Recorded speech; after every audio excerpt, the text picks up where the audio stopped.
mga kababayan. Ito po Lexus to 2000 model, 2010 model. Malaki po itong sasakyan na to, station. So doon sa mga nagmamay-ari ng sasakyan, kailangan po, tingnan mo kung gaano kadumi ang brake fluid. So kailangan po magpalit din po kayo ng inyong mga brake fluid para ma-maintain po yung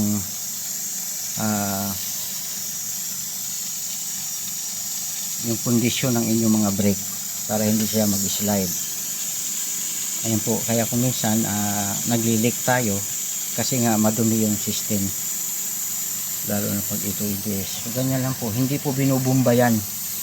Yung traditional na pagtatanggal ng pinapalitan ng binubumba, minsan nasisira yung valve, pinaka-seal nung master or yung sa ABS assembly doon sa loob, kasi mga ilang rubber yun ang bumibigay yun. So hindi po maganda. So ayan po, kung makita nyo may pressure, may hangin yan dito. Para ngayon inaano ko dito, yung pinapalitan ko dito yung nilalabas ko yung luma, hinihigop ko dito yung luma, para tapos binubuhusan ko doon ng sa pinaka-master sa oil reservoir.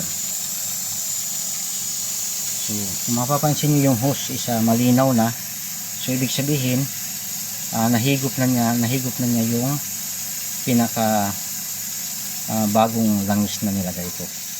Kaya po kung mayroon po kayong sasakyan na matagal nang hindi napalitan ng brake fluid, tawag lang po kayo sa numero na nakasulat dyan, at siservisan ko po kayo. Maraming salamat po, at mabuhay po kayo.